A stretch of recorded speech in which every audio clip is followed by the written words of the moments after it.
Hey, everybody, in this episode of the X-Files After Show, we're breaking down Season 11, Episode 6, Kitten. I've seen Haley Joel Osment. Oh, dear Lord. We're going to talk about all that and more next. You're tuning into the destination for TV superfan discussion, AFTERBUZZ TV. And now, let the buzz begin. Yes. We're talking about a show that airs on Fox. Hey, everybody, welcome to the X-Files After Show. I'm slowly working on my theme song for the X-Files. Every single week I'll be adding to it. So by the end, boy, I'll have my mega mix ready to go. And then I just want Steve to drop the music out from under you, so you're doing it a cappella, like like a Gregorian chant. There you go.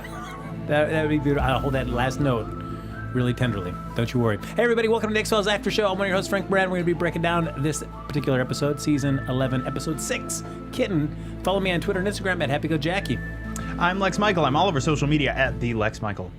And I am Jim Frye. I'm the managing editor of two websites that follow fandoms, theconguy.com and thescareguy.com. You can find me at ConGuyJim. And, of course, our fourth member of the panel, Lucretia Lyon, out on assignment. She is out in the Canadian woods searching. She fell into a little hole. Yep. You got to watch out Haley for Joel Osment put her in a hole. Oh, she's probably impaled somewhere. Oh, no. Somebody send help. Hopefully she's keeping her teeth. She's like watching Supernatural on a laptop in a hole with like a piece of it's not rebar, it's like bone something just like poking through. As long as she has a good energy source, she's going to be fine. Yeah. She wants that long-lasting battery. But, of course, folks, you can like us on Facebook. Give us those 5 stars on iTunes. Subscribe to the YouTube channel. Give us a thumbs up while you're there. And feel free to hop in the chat. We're going to pull the chat up. Feel free to share your thoughts about the series in general or this episode in particular. And if you're watching after we stream live, feel free to comment down below. All right, gentlemen. Is it brighter in here this week than years past? Because we want no secrets. We want no secrets tonight, Jim. We're sharing all our thoughts and feelings. I just can't see the TV screen. It's so bright. I'm of mixed feelings about this episode. Okay. I'm wondering how the two of you feel. Jim, go. I'm fairly mixed as well. I don't know. It was out of the 6 episodes we've had so far, it's probably on a scale of number 1 and number 6 is probably like number 5 maybe for me. Got it. Yeah. All right. I feel mixed positive because I wasn't necessarily blown away by this episode, but I felt like it was very solid, and it felt more than any episode since they brought the X-Files back last year. It feels very much like a real solid mid-season episode from like the first 4 to 5 years of the show, and I liked that about it. We don't have room, like when we last year only brought it back for 6 episodes, you don't have room for something like that necessarily. I liked its placement, and I liked that it was in this context a pretty solid mid-season episode of the X-Files. I mean, I guess like the idea of this, and I think what excited at least me, and I think maybe you guys as well, was like, hey, we're getting a really Skinner-centric focused episode. That I liked. Yeah, especially after last year he popped up. He had got a little bit of FaceTime in, 2-3 episodes maybe, right. But I thought very, very underused last year, so it was nice to see him get a little bit more focus. But I felt like even though it was supposed to be a Skinner-centric episode, I still kind of just felt like, oh, that was it? That's all we're really getting out of Walter we're gonna see his apartment. Skinner. Very sparse apartment. If he ever lives there. He only keeps clues in his apartment. Are the two of you satisfied with how much or what we saw of Skinner? No. I don't think we really got a lot about Skinner. We already knew that he was in the military from back in the series. And what else did we get from Skinner? Nothing. Except for like, oh, something scary happened when I was in the military in Vietnam. Okay. That's it. It didn't. I agree. It didn't necessarily. Except for there was. I didn't mean to interrupt. We had one other thing that he didn't get promoted after 20 years. That stuff I thought was interesting. Yes. I thought, and nothing necessarily all that revelatory, but like the fact that we're just now, after so much time, openly acknowledging that maybe Skinner's relationship with Mulder and Scully hurt him professionally. Mm-hmm. I appreciated them calling that out. I thought it was a lot of fun to see Kirsch again. Yeah, that was great. Another character that it would never have occurred to me to desperately want to see return, and when he shows up, I was real pleased. Not unimpressive that he's been able to hold on to that same job after all this time. I imagine especially in high-level administrative positions, there's a fair degree of turnover, at least after decades. Yes. So good for him. Still doing his thing. Yeah. I'm sure the actor that plays Kirsch was excited. He's been, like, since season 10 was announced, he's been sitting by the phone just waiting. They're going to do an FBI-centric episode, and then it's my time to shine. Just waiting. He's been the chief on Grey's Anatomy for a while, so And he's finally, been busy. Finally, he got that call. Yes. But I did like how it reinforced some of what we knew about Skinner, but hadn't really touched on. I mean, now going back over 10 years since the original show went off the air, he became more of a central member of the ensemble towards the end of the original run. It took a long time for that to happen in a big way. And I think the loss of Duchovny for a while gave him more room to kind of step in. Yes, but he was such an integral part of the DNA of that show, going all the way back to the original seasons. I think he first shows up in Tombs, I think, at the end of season 1. And for somebody so integral to the DNA of the show to have been, in my opinion, so unjustly sidelined for so much of the run of this revival. Again, really nice, even if none of it is all that revelatory, to have some of what we understand of Skinner as a character reinforced and re-acknowledged. I appreciate it, even though, yeah, the case of the week wasn't necessarily the most mind-bending or exciting. Before we get into that, just one other thing, because in their pursuit of looking for Skinner, as we both kind of mentioned, they head over to his apartment, kind of see how sparse it is. You know, we've got his fiber, it was Metamucil or whatever to keep him going. But it also made me think, like, people that I guess you work for, or bosses that you may have had in your life, if thinking of going on 25 years, do you feel like how much do you feel like you would know of, like a boss that that you could go there and go like, whoa, this is not at all what I was expecting? What? Do you feel like I feel like I was so with you, and then somewhere in the last quarter of that question, I lost the thread. That you could work with somebody for 25 years. Yes. And yet not really know them at all. But I feel like that's the nature of relationships on this show, right? With the exception of Mulder and Scully's relationship with each other, I feel like you've essentially described every interpersonal relationship in the history of the X-Files. So you're right in a pursuit sense. of the truth, that's all that matters. Who cares about what your home life's like? I want to know what the truth is. I mean, everybody has to make sacrifices. Yeah, but the nature of their relationship, especially since we're still finding ways to play with how do we keep Skinner at just enough of a distance that his loyalty is in question. I guess if you work backwards from that, you'd have to infer that even though they've been through hell together time and time again, maybe they really don't know each other. I don't think they hang out and have beers. You know what I mean? I actually can't picture. Well, the thing is, after 25 years, I have no idea. I'm flummoxed as to why they are still distrustful of Skinner. He has gotten them out of many a jam. It is a little bizarre. What is the reason why they don't trust Skinner? Because he had a whiff of cigarette smoke on like him. Cigarette smoke. Oh no, we don't trust you now. And, I mean, you have saved our lives many times. You've killed Krychek for us. You went to our trial and blah blah blah blah blah blah blah. But, yeah, not giving them the benefit of the doubt that, hey, I went there to learn more information that I can now tell you, but you've already jumped the gun and assumed that I'm working against you guys. It's an element of the revival that feels a little bit like they attempted to reset it. There are certain elements where they're picking up specific continuity threads and continuing to develop them, but even last year, just the two of them ending up back in their old jobs at the FBI felt very much like we didn't necessarily build that in organically. We just hit a button and we've retained that element of the original run. And that is what their relationship with Skinner feels like to me. Although we don't know what happened in the intervening years. They don't really touch on that. Very so true. It's entirely possible that they had a whole great many other adventures, and maybe it led them to question Skinner a little bit more than they would have otherwise. This is an episode that, props to Gabe Rotter, who stepped up and wrote this episode. Mitch Pileggi was saying that he was ribbing Chris Carter about Skinner not getting a lot of love for last season, and Gabe Rotter heard it and was like, all right, let me see if I can write a Skinner-centric episode. So props to him for doing that, but I almost wanted this to be like a Darren Morgan episode where the focus is completely on Skinner from the minute he gets into the office to the minute he goes home at night. And I just want to see what a day in the life of Skinner in dealing in the world where the X-Files exist is like. Just the minutia that he's got to deal with, the hassles from the higher ups, the paperwork and the procedural stuff that he's got to just go through. All the spontaneous fisticuffs. Yes, right? I just wanted to see that. His all of Skinner's ladies, whatever it might be. Yeah. Yes, that would have been great. Like almost like a James Bond type. But I agree with you because this became like, where's Skinner? He's missing for half the episode. You know. Yeah, an episode about him and he's gone most of the time. I know.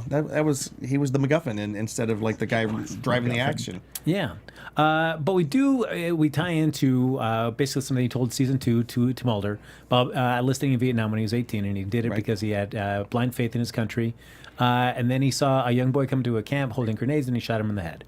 And we get to see that scene kind of brought to life in this, but we also get to see more of his time there with Lex's favorite guy in the world. My favorite guy in the world? He's got figurines at a shrine built to Haley Joel Osment. You're saying this as if I was ribbing on Haley Joel Osment before we got him. That was me. I like Haley Joel Osment a great deal, and I actually respect how he managed to carve out a new career for himself. You would think that if you are the I see dead people kid, that's it for you. You will never escape that. In 50 lifetimes, you will never outrace being the little boy in The Sixth Sense. Well, he still hasn't. Okay, you could make an argument that yes, when you see Haley Joel Osment, you still think about how he sees dead people. First thought every time. Yes, but to his credit, he has still managed to carve out a career for himself beyond that, and I tip my hat to him for that. What is your second thought when you think of Haley Joel Osment? I'll tell you mine. Mine is that enormous beard that he was rocking for the longest time. Yeah. When the crazy man up in the woods type look. Yeah. That's the second thing I think of. Mine is, I swear to God, he's in Tusk.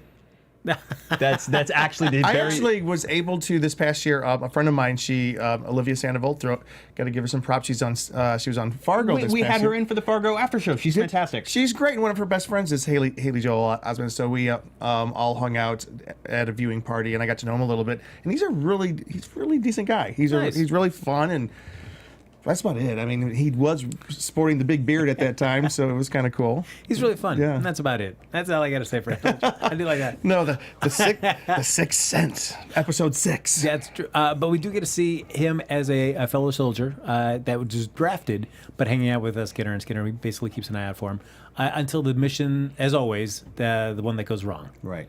Yeah. So Haley Joel Osment, we'd see, yes, playing the soldier, but then also in the present day playing the son of this soldier. This is not, I think Haley Joel Osment does a perfectly fine job with the dual role. This is not a device I've ever been a fan of, where they cast the young version of this character's father is played by the same actor. That's not how genetics work. Yeah. Even if they say, wow, you're the spitting image of your dad at this age. You could look at a photograph and be like, yeah, I see it, but you're not a clone. You're not a direct one-to-one. Would you rather him still do it, but some kind of prosthetics or something to kind of change his face a little bit, yeah. Something. I don't know about. I feel like if they did prosthetics, it's real difficult to not make that look ridiculous. But for that reason, maybe I would have liked it. I get what you're saying. It was a little gimmicky to me. Did you see who they had playing Mitch Pileggi's son? Oh, who was it? His nephew. Oh, nice. I mean, him as not his son, but him young as Skinner. Corey Rumbles, an actor. His nephew played him in Vietnam. Which is kind of nice. Cool. Good deal. But I did like. It felt like very much. I guess they shot it probably somewhere in L.A. That scene where they're running through and they go to that little. They find that hut in Vietnam. I think they're shooting up in Canada, Vancouver. Still shooting in Vancouver? I think so. It just I know it did not feel like Vietnam. It felt like, all right, is this Griffith Park? It felt like very much like, all right, let's just let it may have been, but they're transporting this gas, or they're transporting something in a box. They have no idea what it is until it gets shot while they're hiding out, and gas leaks out over OD's Haley Joe. And it behaves similarly to Scarecrow's fear gas a little bit. But before we go there, I'm not a military expert, but they're flying, they're coming down. As they're trying to set down, they start receiving all kinds of fire. Why do they continue to set down? I don't get that part. Like, all of a sudden, everybody starts spraying bullets on us, so let's set down and you guys take off running because this is your bet. That I didn't like that part. Yeah, I mean, I can only guess because, that sergeant or lieutenant or whatever his rank was stressed how important that cargo was. Well, then don't set it down and wait until, that's do fine. and I guess they had the Gatling gun on there so they could lay down cover and cover fire. That's true, though. I do buy. It's like, this mission is so important. If you sign up for this mission, you're ready to lay down your life anyway. This mission is more important than all of you combined. However, given that, why would you set down with this container if you know the container isn't bulletproof? Yep. Because also I'm wondering, like, say that they ran 100 yards away from that helicopter.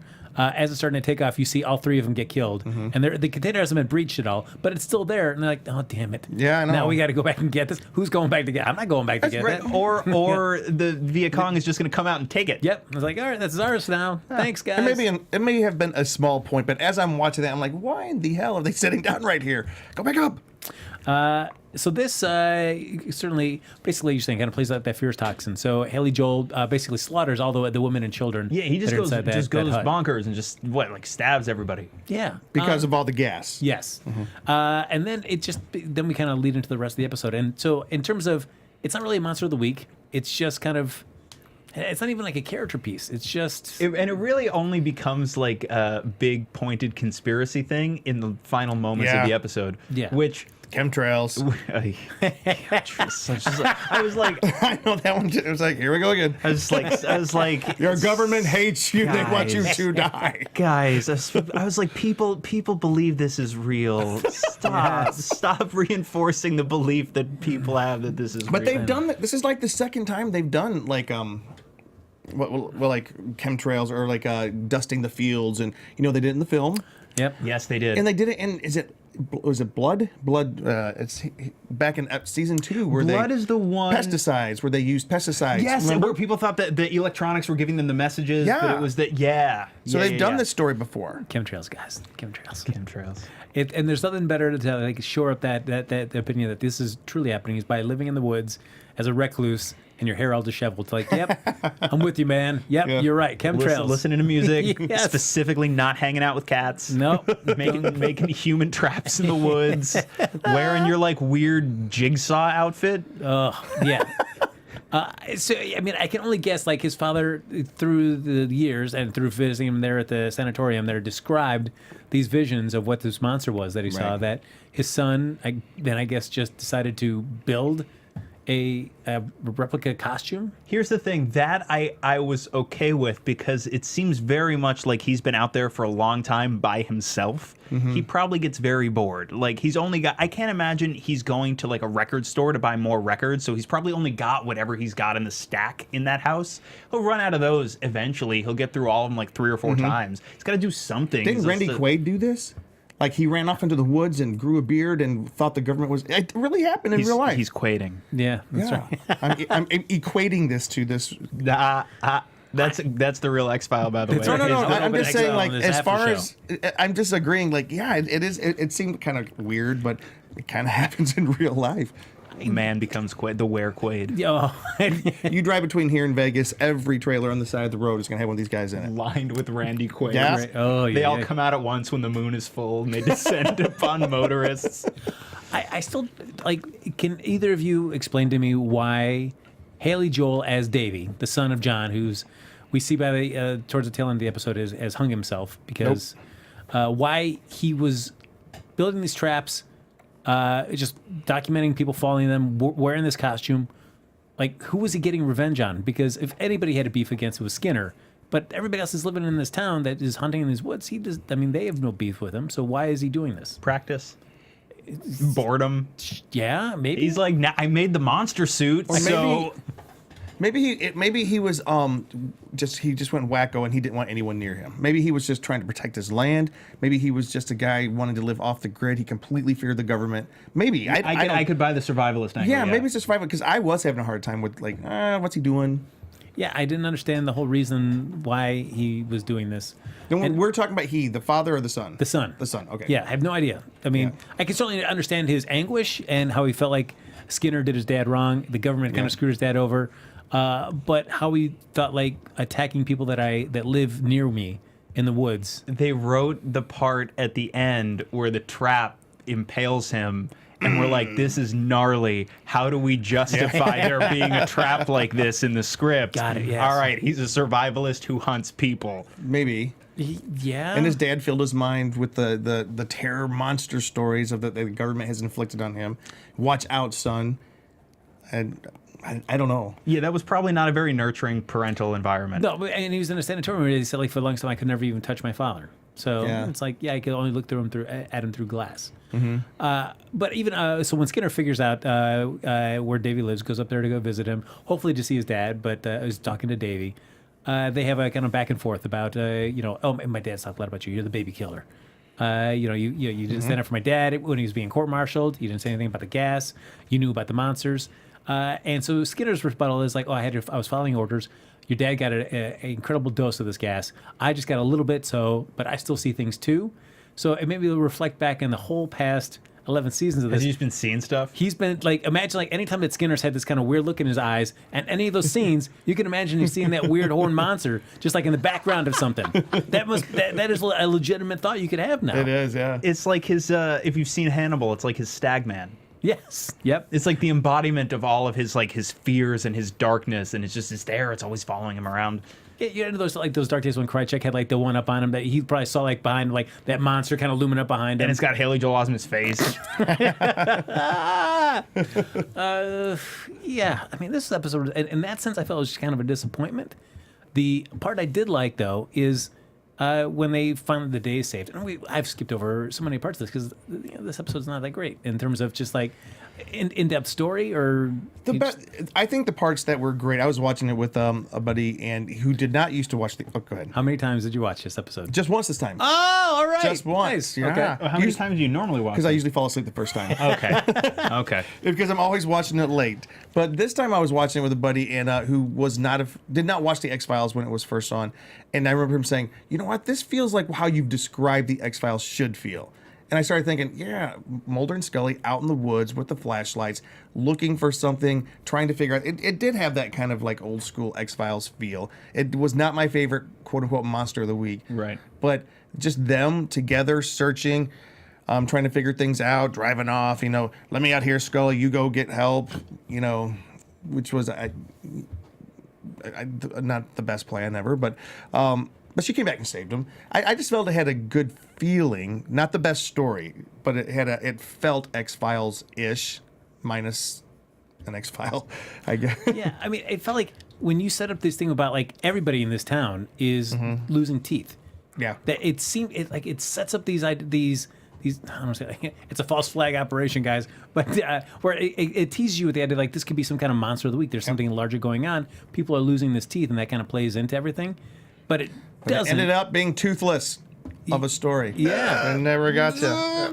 So, Good night, everybody. I don't know. I mean, it teases you with the cool idea, and a cool visual thing that when somebody kind of loses a tooth, oh man, something's coming my way now. I got to watch out. But we did the cliffhanger ambiguous ending where Skinner still has got teeth. He's falling out. I know he lost a tooth, but it's the same thing as last week when they started with the great monster at the beginning, and it was never really the monster. It was people's imaginations of what they were saying. That one Remember? last week. So yes. it was again this week.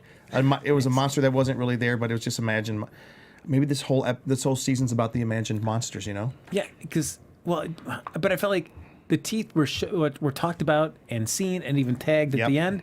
That you felt like there should be some kind of setup for what this is all about. Nobody ever Scully even being oh, that's interesting. Nope, that just not interested in that, guys. I'm just focused on this other stuff.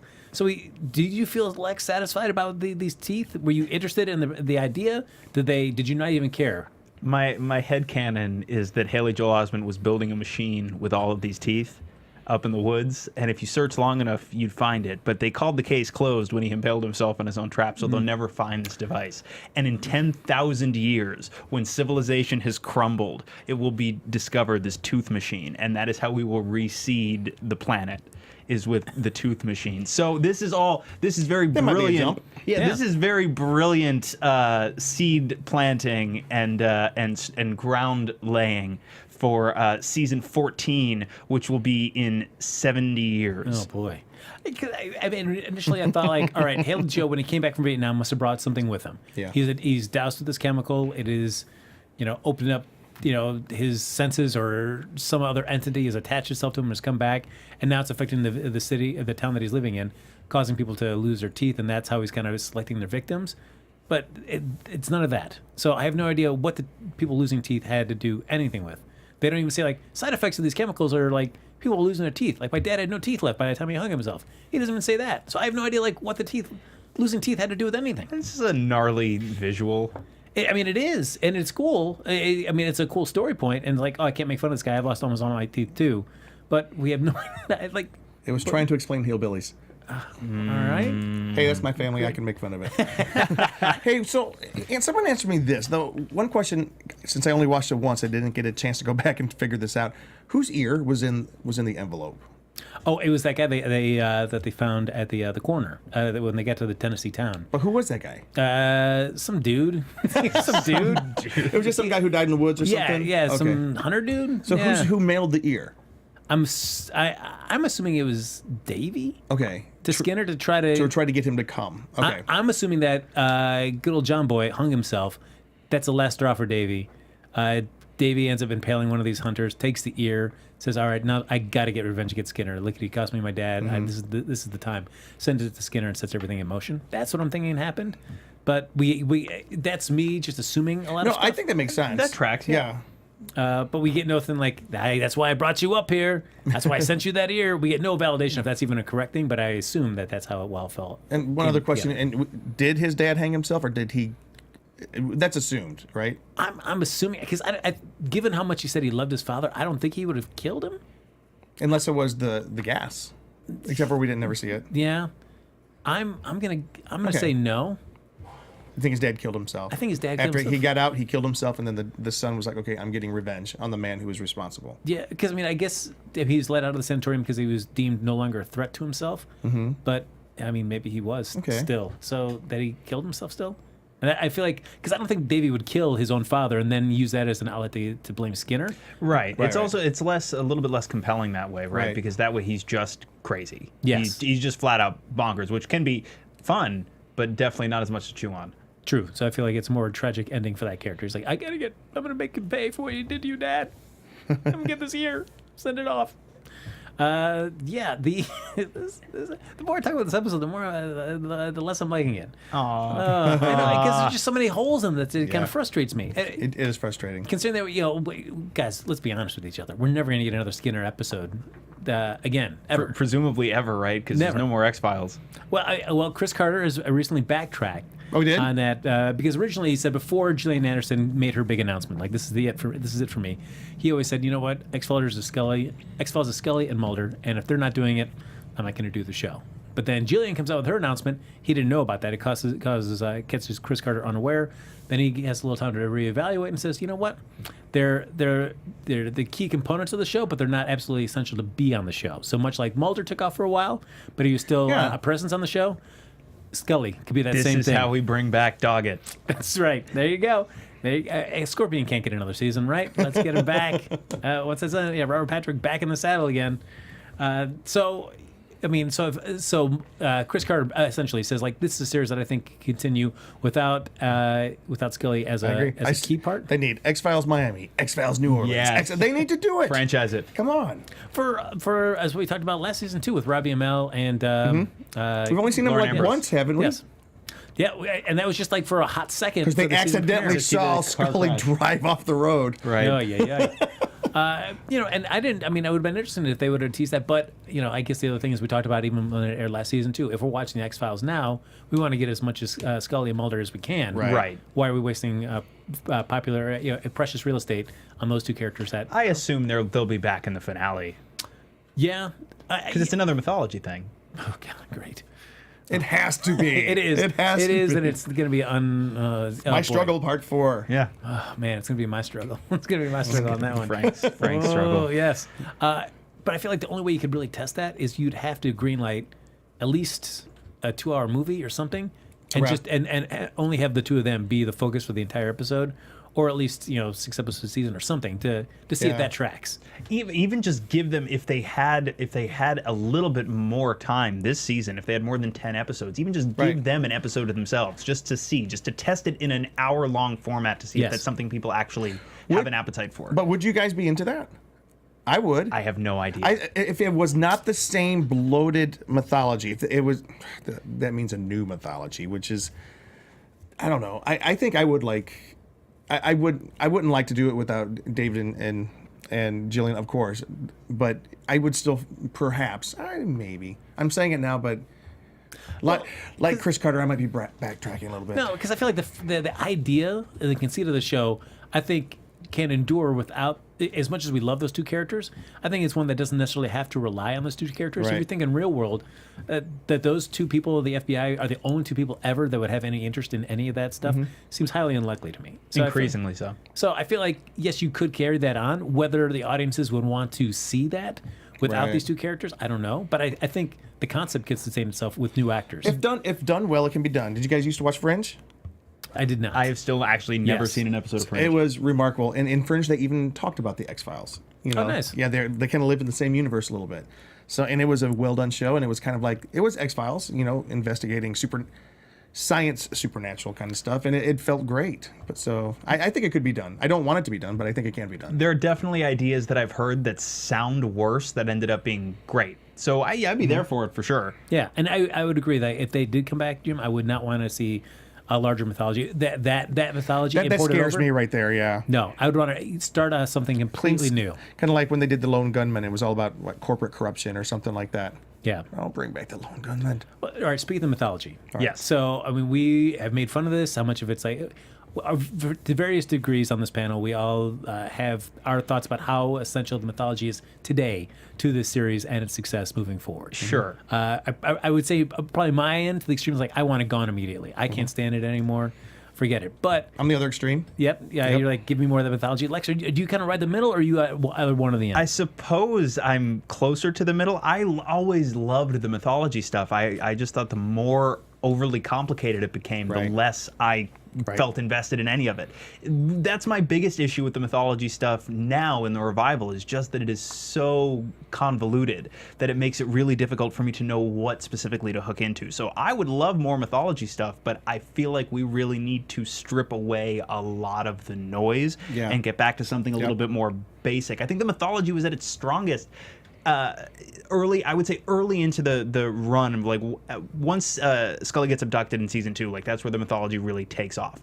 And I'd say like over the next couple of years, that to me is the strongest mythology stuff, because it is still almost exclusively people like X just being like, the truth has never been closer. Like, this is just the beginning. And it's like, you don't really know, and it doesn't matter. They don't have to like overload you with noise about like what the conspiracy entails and all of this. It's just like aliens, maybe colonization, this it's a bounty hunter guy with a long pointy weapon thing, and a lot of hints and ominousness. And that's really all you need to drive it. Well, because I feel like the mythology in any series, I think, is great at the beginning, because everything you see, everything you watch and you learn is a new piece of information, and it's exciting. But then you reach that tipping point where if your series ends up running longer than you thought originally, you've still got to start coming up with fresh takes on this mythology that starts almost kind of backtracking or altering previous things that you've already established, and then all of a sudden that becomes that confusion. How do you reconcile all these bits and pieces? Well, and that's why too I feel like most shows that have a strong continuity to them as far as the story that they're telling, they tend to a lot of shows past like their 5th year pretty quickly, exponentially start to collapse in on themselves. Mm-hmm. Yeah, and I think it served if you are then given by the network that kind of goal point where it's like, all right, you're going to get 2 more seasons. And then I feel like there's always that one season where everything kind of flounders, and then all of a sudden you find out like, hey, guess what? This is the last season, or we're getting 2 more seasons. Lost season 3 or 4. Yep. And when they give them the end point, the everything treading starts water. connecting. I've still never seen Lost. That's awesome. You'll love it. Yeah, it's a good time. Here's for the sure. thing, right? Even given how mad a lot of people seem to be about the ending, everything I hear about the show makes it sound like something I would enjoy a good deal. Oh, I ate it up like just like I could not get enough of that. Even the bad. This is not the Lost after show, but it has a lot of the same DNA of that type of show. And the Lost, and exactly what you're saying is correct, in that when Lost found out when its endpoint was, bam, it took off and it went right straight for it. Yes. And it didn't flounder, and it felt great. X-Files didn't really have an endpoint, and so those last few seasons they had to come up with new mythologies and new whatever. And even like this season, the opening episode, when they introduced almost like 2 mythologies, a burdensome double mythology. If they were to continue with the show, I think, as much as I hate to say this, cigarette smoking man dies. Please. Barbara Hershey's character, everyone dies. It's all done. You start anew, and it's like fresh, and it's, you could even continue with are aliens real, but it's a different kind of feel. But maybe that's not it. Like, on Fringe, it was there's an alternate universe that everybody lives in. That was kind of cool. Yeah. Great storytelling. Well, because what made me think at the end of this episode, where Mulder and Scully and Skinner, they end up, getting rid of good old Davy boy. They put him on ice, or He put himself on ice. They stick a fork or several forks in him, and then he's done. There you go. But they have this conversation back in his house where Skinner says, I'm not giving up on this. I owe it to his father to be able to get answers for this, and I owe it to myself. And as he leaves, Mulder, and you're waiting for that moment the whole time, for Mulder to say, yes, I'm with you. And they said, yeah, we're with you. And for me, that's enough for me to see that could be like a new mythology, something that could last a season or two, where you're pursuing that and the kind of avenues that you kind of lead up with, that close off this alien stuff, and that right there you're opening up a new mythology for It is yourself. going to be incredibly frustrating to me if we get to the last mythology episode in this season and they're back to not trusting him arbitrarily, because that's where the last full mythology episode picked up from. I'm really hoping that they take the little strands of continuity that they've been laying throughout these one-offs and it actually pays off in some way, or if not pays off, at least we don't walk any of it back. I just, for the best way for this series to conclude. I mean, what is it that Mulder is still looking for? And I think we have to figure that out, because this is basically, it started with him searching for his sister. Remember, way back in the day, and then did you guys like the resolution of the sister, where she was basically killed by a child murderer, and she becomes like the walking Starlight spirit? She became Starlight, which I hated that with a passion. It's a beautiful episode. And then play that Moby song, and that's still that sequence. It pulls the heartstrings for sure. No, it was a good episode, but it was not a satisfying end to the mythology, because after that, then you're thinking, why is the X-Files continuing now? Because that's what he had been searching for, and I think that's what they need to find right now.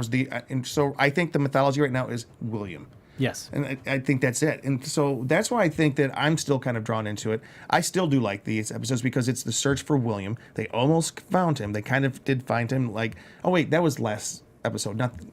I got my episodes mixed up. So the last episode was William, and it was somewhat mythology, but somewhat kind of monster of the week. But it was I think that's what they need to go. They need to dig into that. This episode, they tried to solidify the relationship between Skinner and them, and that was nice. It was almost like a throwaway episode. That this is one of those episodes I'm not going to say, oh, I got to have that type episodes. Yeah, I mean, I guess it kind of gives you a little bit more context for. I like that. I'm with you. We're with you. Yes. Yeah. It was worth it for that one statement. And I feel like you could understand more the motivation about why Skinner was so protective of them, considering everything that had happened to his friend and how he kind of failed him. That all of a sudden he has two people that are under his watch, and he doesn't want to let he doesn't want to let them down the way that he let his friend down. So I could understand why it kind of informs a lot of Skinner's kind of choices that he made throughout the course of the original series. Yeah, which I feel like that in my sense is a nice chance when you're focusing on a character, at least give him that little piece of information. It kind of sheds a little new light on a character. So I'll take that little bit. It felt very earned. To me, yes. It felt earned, and it felt a bit overdue, which I think I alluded to earlier in this conversation. It felt, especially after how underutilized he was last year, especially given his crucial position within the fabric of the X-Files going all the way back to the near beginning.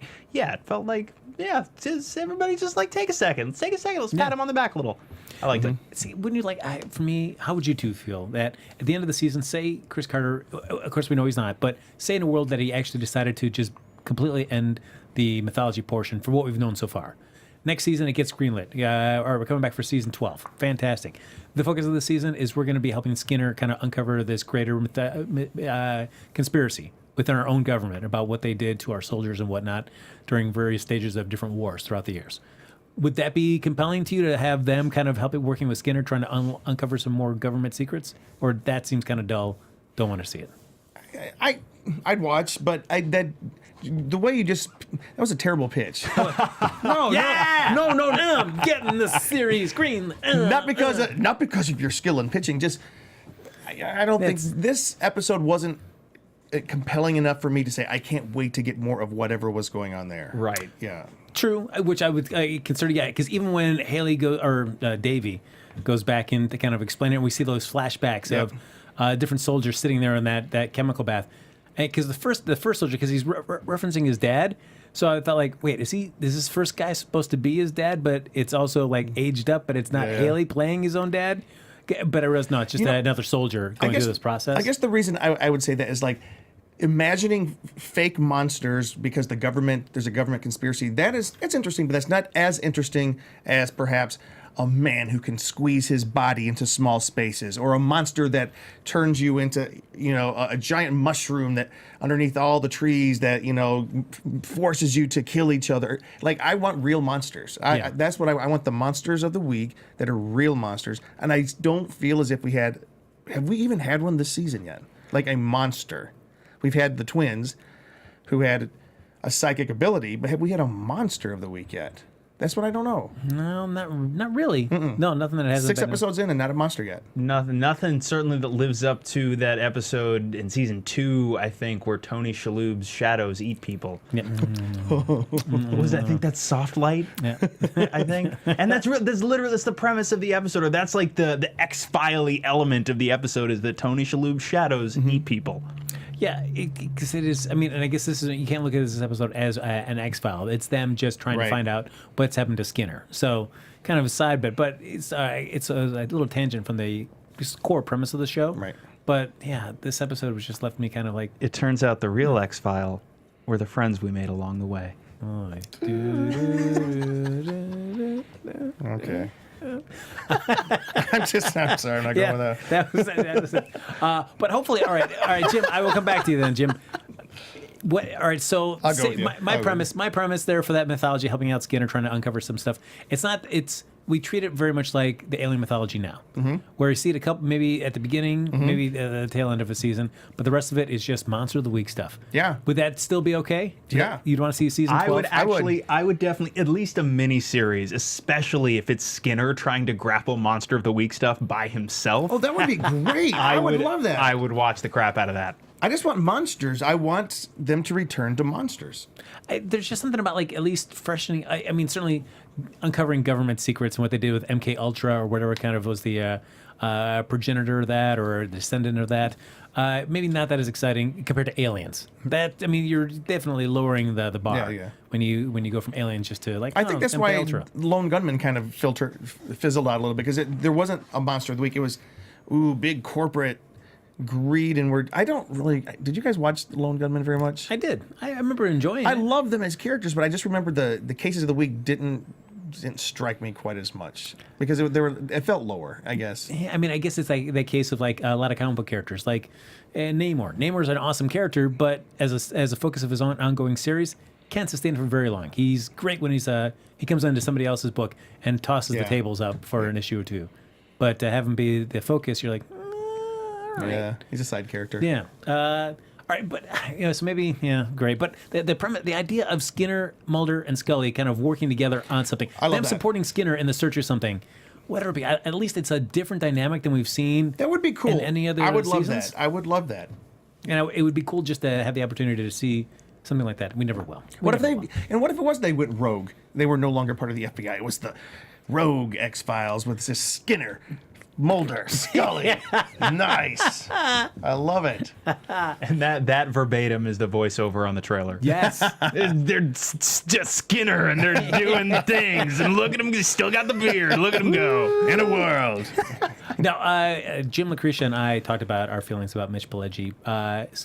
Skinner, beardless Skinner, or beard Skinner. Where do you fall on that? Here's the thing, right? I don't think the beard would have been the play for him on the original run of the series.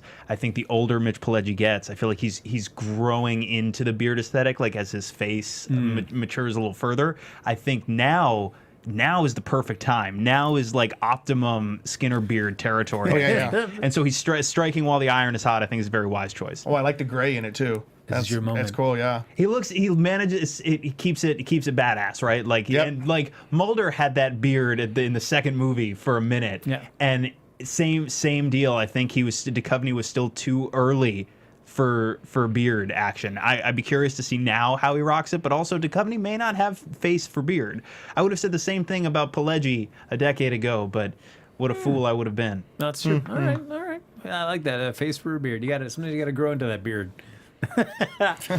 Ladies and gentlemen, that's we're going to start winding down here. But do we have any predictions? I mean, we've got up front for folks. February 28th is going to be when we're going to return to the X-Files after show. Like many other networks and series, they're taking a break while the Olympics is on. X-Files is no exception. So we'll be back on February 28th to break down the newest episode. But until then, do we have any predictions to kind of tide us over? Monster of the week. Give us a monster. Give us a monster. That's my hope. Yeah, I'm hoping for at least one solid monster. I have no idea what I think is going to happen for the rest of the season. I've not been keeping up with too much news ahead of time, so I don't know week to week. Like, I don't see the little promos at the end of each episode that tells you, like, the next week on the X-Files. So every week, it's been a surprise for me what the episode is even about. They give it, what was next week? In 3 weeks, the X-Files returns. Do you remember what it was? It was... I don't. It was some stuff. I think. Oh no! It was it's a play on the Amazon drones. That's right. Drones kind of delivering things to your home. It's kind of play. What if they turned evil and they started attacking people? Oh no! Yeah, that sounds scary. It sounds There you scary. go. Again, no monster. But there's, I believe there's 10 episodes this season, right? Correct. Yes. So that's episode 7. So that's 7. So that gives us. We have 4 episodes left when we come back. 7, 8, 9, Yes, 10. that's correct. We have 4 left, and we know for sure one Is mythology. Mythology. So that's like 10. So we've got 3 other episodes. And we know one of them is this now evil drone episode. Yep, so that gives us 2 other ones. Come on, I'm holding out for a There's a monster. I'm holding out chance. for a monster. Well, I mean, they could be the robotic monsters. Is that enough for you, Jim? Or you want to Nope. see? It's got to be a flesh and blood monster. Blood, guts, and fangs. Okay. All right. Fine. Ladies and gentlemen, boy, I feel like this is we didn't riot. We didn't. I don't know. We just didn't love this. Oh no, I used the royal we. I did not love this particular episode. I can't speak for my two gentlemen. Mixed positive. Yes. All right. I'm giving it a 6 on a scale of 1 to 10. Oh, all right. I'll give it a. No, 5.5 for me. All right. I'll give it a 2. Just for the Skinner stuff, for the Skinner moments, just that moment, just the tease of possibilities that we'll never get to see. But, ladies and gentlemen, Just grouch. Do you know what the name of the song was? Do you know what the name of the song was they were playing when when Davey started putting the music on, what was it? Fear is your best friend? Fear is man's best friend. Isn't Who sings that that? isn't John Cale? John Cale's song? Yeah, John Cale. Fear is man's best friend. Look at that. All right. It Good meant song. something. All right, guys, go to iTunes and buy that song. Play it on the way home. Well, you know what you're John Cale is dope though. Like Is he? you really should. Like everybody who doesn't listen to John Cale, go check it out. Go to your Spotify or your Apple Music. I'm now the John Cale pitch person, I guess. Look at that. Amazing. He was in Velvet Underground. All right. He's great. Sounds great. Check it out. Do it. And you know, while you're on iTunes buying some John Cale music, you want to give us some 5 stars on iTunes. Subscribe to the YouTube channel. Give it a thumbs up while you're there. Like us on Facebook. And if you want to continue the conversation with us even after the show is over, Jim, where can they find you? You can find me at Con Guy Jim and this coming Monday night on our sister network. Which camera am I looking at right now? This one over here? You look at everyone. Okay. Anyways, this coming Monday night, you can tune into the Con Guy show on Popcorn Talk Network. We'll be looking for you guys there. Oh, my turn. I am all over social media at the Lex Michael, and I also do a podcast called Missing Out with Tari J. Miller. He and I come from different cultural backgrounds. We grew up differently. We found different pieces of art and media at different times, pieces that we think the other might be missing out on. So we talk about art, we talk about culture, and we talk about ourselves, our experiences, why this art resonates with us the way it does. It's the retrospective that's introspective. You can find us on Twitter at Missing Outcast. You can find us wherever you find podcasts, iTunes, Stitcher, Podbean, Google Play. The most recent episode that dropped, we drop episodes every Tuesday. Most recently, we talked about Alien Engineer, which was the original John Spates script that eventually became Prometheus. Ooh. So there's a lot of Prometheus and Alien Covenant talk. This week, we're going to drop an episode the day before Valentine's Day, and we may or may not be talking some 50 Shades. Come Beautiful. join us. Come check it out. We're proud of the show. We hope to see you there with our ears. Fantastic. I will never be on that show. That's so. I'm going to internalize that, Yes. Frank, and it's going to hurt. It's going to keep me up at night. Nope, I've never been asked. See, Jim, the thing is, I don't know if he's joking because I've asked him multiple times. Has he ever shown up? No, He's not not joking. once. No, there's nothing that I've that Lex feels he's missing out from me. Anything that I have to share, like, no, I'm fine missing out on that. Please grow a beard, Lex, according to Tanya there in the chat. Oh, nice. Again, it was seconded. Miss Bubbles and Tanya both There you go. want Ladies and beard gentlemen, follow us. You can follow me on Twitter and There you Instagram at Happy Go Jackie, and we'll be back February 28th with an all-new episode of the X-Files After Show right here on AfterBuzz TV. Till then, the truth is in your beard. From executive producers Maria Menounos, Kevin Undergaro, Phil Svitek, and the entire AfterBuzz TV staff, we would like to thank you for listening to the AfterBuzz TV network. To watch or listen to other after shows and post comments or questions, be sure to visit AfterBuzzTV.com. I'm Sir Richard Wentworth, and this has been a presentation of AfterBuzz TV. Buy that John Cale, guys. You should. He's really talented. The views expressed herein are those of the hosts only and do not necessarily reflect the views of AfterBuzz TV or its owners or principals.